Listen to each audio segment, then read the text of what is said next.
Your Christmas bonus is not extra money. It's not free cash. It's not a reward. It's actually a test. A test of whether you'll repeat the same December mistakes or finally break the cycle of going broke every January. Because right now, millions of people are excited about their Christmas bonus and their 13th month pay. But by the time January hits, they're Googling, why did my Christmas bonus disappear so fast? Why am I always broke after Christmas? How not to overspend during Christmas?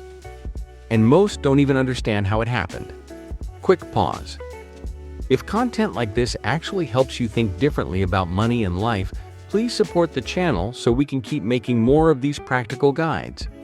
Just hit subscribe, like the video, or share it with someone who needs it this season. Now, let me show you how to survive December without going broke. This is not another boring budgeting lecture. This is your December survival field guide. A simple list of rules to help you use your Christmas bonus wisely, avoid holiday debt, and escape the usual holiday spending mistakes. Let's start. Rule number 1. Your bonus is for January, not December. Most people treat their Christmas bonus and 13th month pay like money made for December happiness. Wrong. Your bonus is actually for January survival. Rent, bills, food, transport, emergency expenses. Because once December ends, life doesn't magically pause. If you want to stop asking why I always go broke after Christmas, this mindset shift changes everything. Rule number 2. Follow the 40-20-20-20 bonus rule. Here's how to use your Christmas bonus wisely using a simple rule. 40% January survival fund, 20% debt reduction or savings, 20% smart holiday spending, 20% personal or future investment. This isn't about killing your joy. It's about protecting your next 3 months. This is real holiday financial planning. Rule number 3. Avoid these 3 December money traps. Every December, people fall into the same traps. I deserve this spending, gift guilt spending, sale-induced panic buying. These are the biggest reasons people experience holiday overspending and holiday debt stress. Before you buy anything, ask, am I choosing this or am I being emotionally driven? Rule number 4. Know your December danger zones. There are 3 danger zones in December. Week 1, impulse shopping.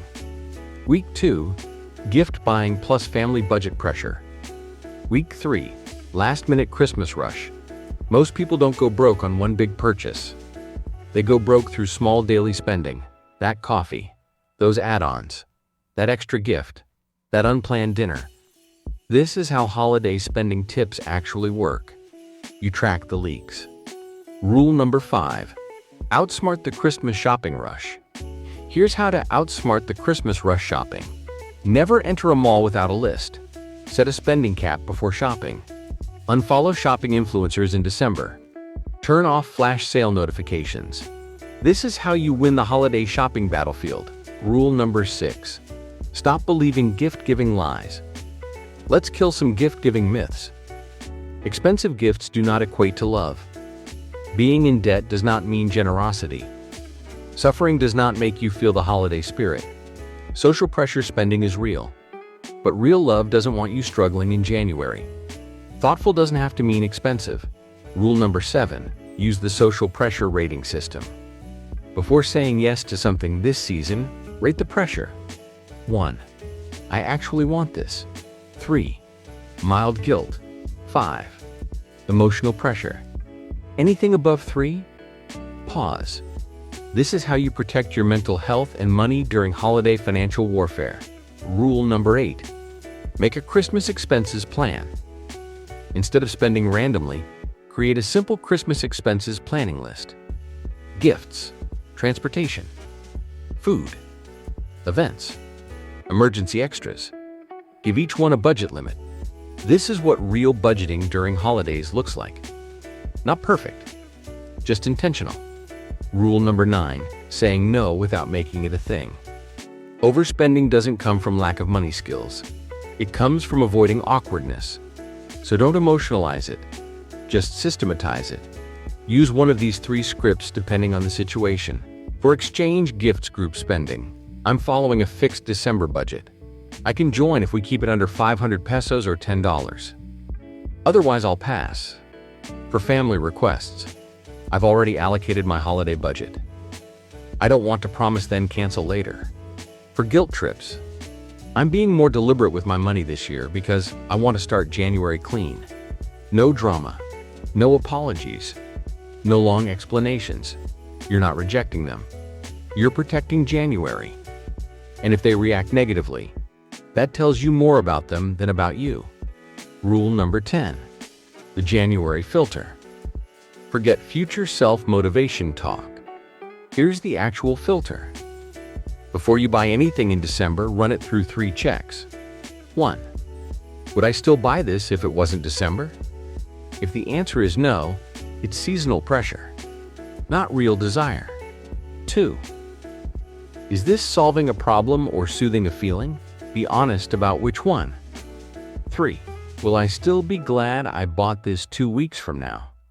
No psychological labeling, no overthinking. Here's the December survival system to manage your holiday spending. 1. Assign your bonus before December touches it.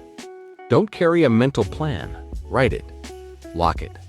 Treat it as already spent. Unassigned bonus equals emotional spending money. 2. Break December into 4 risk weeks. Week 1, Rich Illusion Week. You feel loaded. This is where most impulse buys happen. Week 2, Social Escalation Week. Reunions, parties, exchange gifts.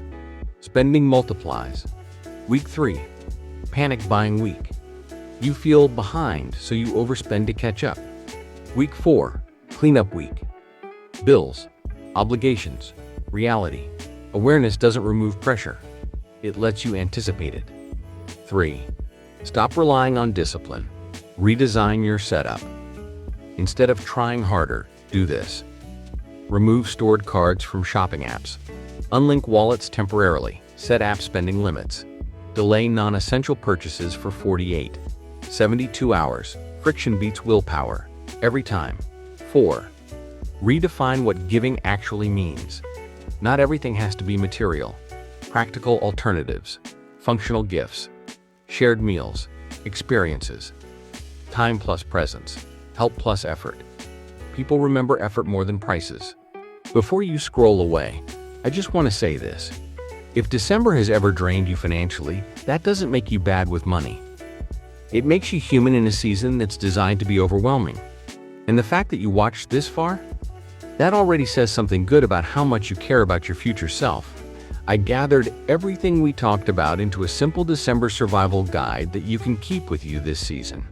Not to control you, just to support you when decisions get noisy. If you want a copy, you can email freedomyearsproject@gmail.com with the subject, Pass the December Test. I'll send it over.